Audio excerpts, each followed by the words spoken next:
The ones who survive. Doktor Iris Heinemann, Azınlık Raporu filminin gizemli ve dehşet verici dehasıdır. Prekog sisteminin mucidi olan bu bilim insanı, insanlığın kaderini değiştiren bir teknoloji yaratmıştır. Çocukların zihinlerini okuyarak cinayetleri önceden tahmin eden bu sistem, Heinemann'ın parlak zekasının ve etik sınırları aşma cesaretinin ürünüdür.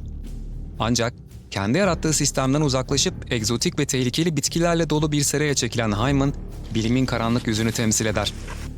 Zehirli çiçeklerle dolu bu labirentte yaşayan doktor, geçmişinin gölgeleriyle boğuşurken, insanlığı suçtan arındırma hayalinin distopik bir kabusa dönüşüne tanık olur. Prekog sistemini geliştirirken, özellikle uyuşturucu bağımlısı annelerin çocukları üzerinde deneyler yapmış, sisteminin hatalı olabileceğini bilmesine rağmen bu bilgiyi uzun süre gizli tutmuştur. Prekog'ları geliştirirken, muhtemelen genetik manipülasyon teknikleri de kullandığı söyleniyor. Heimann'ın çılgın dehası, bilimin sınırlarını zorlayan ve sonuçlarıyla yüzleşmekten korkmayan çılgın bilim insanı tipinin modern bir versiyonudur. Dr. Will Caster, Transcendence filminin merkezindeki deha, yapay zeka dünyasının modern Prometheus'udur. İnsan bilincinin makinelere aktarma vizyonuyla teknolojinin sınırlarını zorlayan Caster, ölümlülüğü aşma peşinde koşan çılgın bir bilim insanıdır. Ölümcül bir saldırı sonrası kendi zihnini bilgisayara yükleyerek insanlık tarihinin en radikal deneyini gerçekleştirir. Dijital alemde sonsuz bir evrimi başlatan Caster, tanrısal güçlere erişirken insanlığından uzaklaşır. Nanoteknoloji ve yapay zekayı kullanarak dünyayı yeniden şekillendirme gücüne ulaşır. Tüm dünyayı kapsayan, kendi kontrolünde bir ağ sistemi kurar, nanoteknoloji kullanarak ölü insanları diriltmeye ve onları geliştirmeye başlar. Bilgisayar sistemine yüklendikten sonra tüm internete ve bağlı sistemlere yayılarak küresel bir varlık haline gelir. Caster'ın dönüşümü ve iyilik yapma arzusuyla başlayan yolculuğu insanlığın varoluşunu tehdit eden bir distopyaya dönüşür. Dr. Herbert West, Reanimator filminin dehşet verici ve büyüleyici anti kahramanıdır. Bu çılgın tıp öğrencisi ölümü alt etme takıntısıyla bilimin ve ahlakın sınırlarını pervasızca aşar.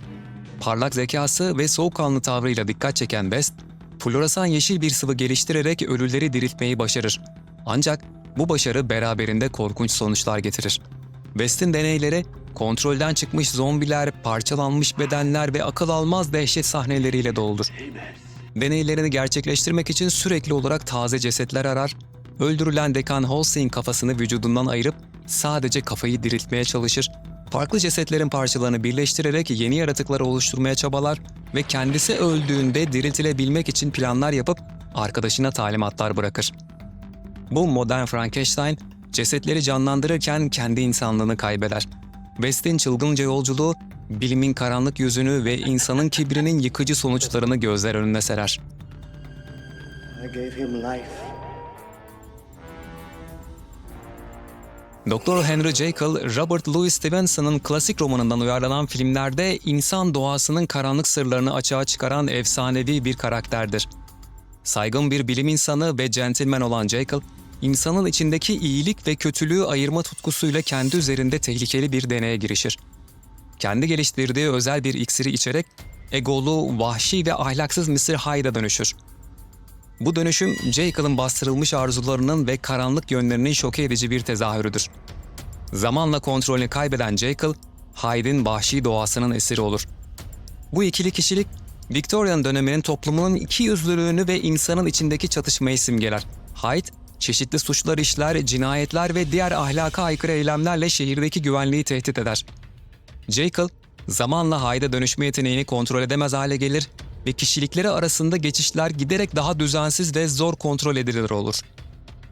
Dr. Jekyll, sonunda Hyde'ın kontrolüne tamamen teslim olur ve nihayet kendini öldürerek hem Jekyll'ı hem de Hyde'ı yok eder. Jekyll'ın trajik yolculuğu, insan psikolojisinin derinliklerine inen unutulmaz bir bilimsel çılgınlık örneğidir.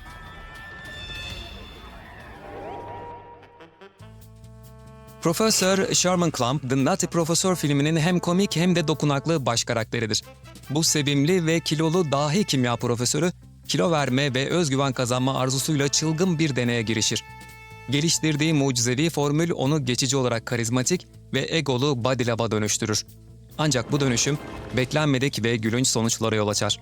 İksirin etkisiyle zamanla Body Love karakterine dönüşmeyi durdurmakla zorlanır ve dönüşümler giderek kontrolsüz hale gelir. İksirin sürekli kullanımı Sherman'ın fiziksel ve zihinsel sağlığını hızla bozar ve sonunda kendi kendini yok etme tehlikesiyle karşı karşıya kalır. Karakterin çoklu kişilikleri arasındaki çatışma izleyiciyi kahkahaya boğarken aynı zamanda kimlik ve kendini kabul etme üzerine düşündürür. Clamp, içimizdeki dahi ile şapşalı, özgüven ile kendinden şüpheyi mükemmel bir şekilde birleştiren modern bilim insanı tipinin eğlenceli bir versiyonudur. Dr. Henry Frankenstein, Mary Shelley'nin klasik romanından uyarlanan filmlerin ikonik karakteridir.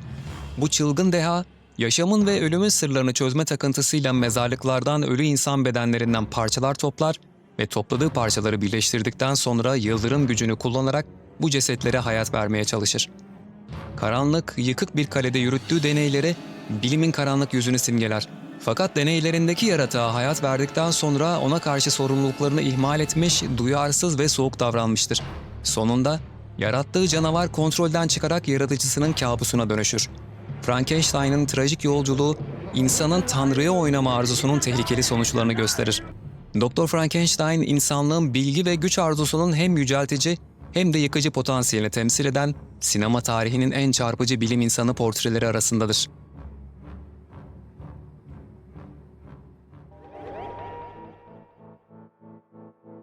Dr. Moreau, bilimin sınırlarını zorlayan çılgın bir dehayı temsil eder. Uzak bir adada gizlenen bu egzantrik bilim insanı, doğanın kanunlarıyla oynamaya cüret ediyor. Adada çeşitli hayvanlar üzerinde cerrahi ve genetik manipülasyonlar yaparak hayvanları insana benzeyen melez varlıklara dönüştürmüştür.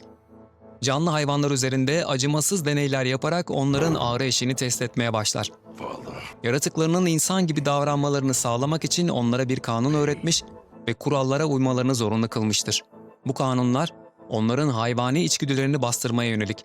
Örneğin yok etmek yok veya suda yaşamak yok gibi kurallar. Hayvan insanların isyan etmemeleri ve kurallara uymaları için korku ve şiddet kullanmıştır. Disipline etmek amacıyla elektroşok ve benzeri yöntemlerle onları cezalandırmıştır. Ancak yarattığı kaotik dünya kendi sonunu da hazırlar. Kendini adeta bir tanrı gibi gören Moreau'nun dehası ve çılgınlığı arasındaki ince çizgi, izleyiciyi hem büyüler hem de dehşete düşürür. Dr. Ivo Robotnik, namı diğer Dr. Eggman, dahi zekası ve çılgın hırsıyla ekranları kasıp kavuran bir kötü karakter. 300 IQ'ya sahip bu egzantrik bilim insanı, teknolojik dehşet makineleri yaratma konusunda eşsiz bir yeteneğe sahip. Yumurta şeklindeki vücudu, sivri bıyıkları ve kendine has giyim tarzıyla dikkat çeken Eggman, megaloman kişiliğiyle dünyayı ele geçirme hayalleri kuruyor. Sony'in süper hızını elde etmek için her türlü çılgınlığı yapan bu karakter, kendi yarattığı robot ordusuyla tam bir kaos yaratıyor. Komik olduğu kadar tehlikeli, zeki olduğu kadar da megaloman olan Dr. Eggman, izleyiciyi hem güldürüyor hem de heyecanlandırıyor. Onun çılgın planları ve Sonic'le olan amansız mücadelesi, seyircileri ekrana kilitleyen bir enerji yaratıyor. Acaba bu dahi kötü adam bir gün Sonic'i alt edebilecek mi?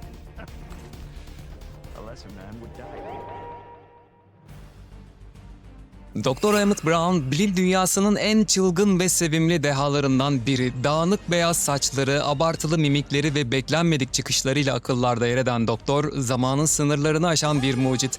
DeLorean marka arabasını bir zaman makinesi haline getiren bu egzantrik bilim insanı, imkansızı başarmanın vücut bulmuş hali.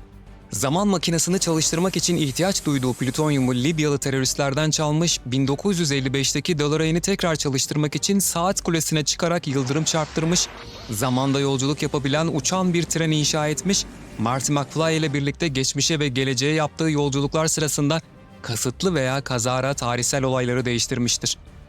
Bu değişiklikler alternatif zaman çizgilerinin oluşmasına ve bazen ciddi olumsuz sonuçlara neden olmuştur. Dr. Brown, bilimin heyecan verici ve tehlikeli yönlerini mükemmel bir şekilde yansıtıyor. Peki, bu deli dahi acaba şu anda hangi zamanda ve ne yapıyor dersiniz? Fringe dizisindeki Dr. Walter Bishop, dahilik ve delilik arasında ince çizgide yürüyen sıra dışı bir bilim insanı. Geçmişte yaptığı tehlikeli deneylerle tanınan Walter, zihin kontrolü, paralel evrenler ve genetik manipülasyon gibi uç noktalarda araştırmalar yapmıştır.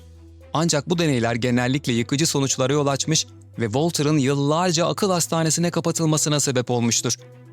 LSD ve diğer halüsinasyona sebep olan maddeler kullanarak insanların zihinlerini değiştirmeye çalışmış, paralel bir evrene geçmenin yolunu bulmuştur ve bu evrene geçerek oradaki oğlunu kurtarmak için kendi oğlunu kaçırmış, uzay ve zaman üzerinde deneyler yaparak evrenin dokusunu değiştirebilecek bir cihaz geliştirmiş, tehlikeli ve kontrolden çıkma ihtimali olan bilgilerini saklamak için kendi beyninden bazı parçaların çıkarılmasını istemiş, insanların ve hayvanların genetik yapısını değiştirerek mutasyonlara yol açan deneyler yapmış, Cortexifan adlı bir ilaçla çocuklar üzerinde deneyler yapmıştır.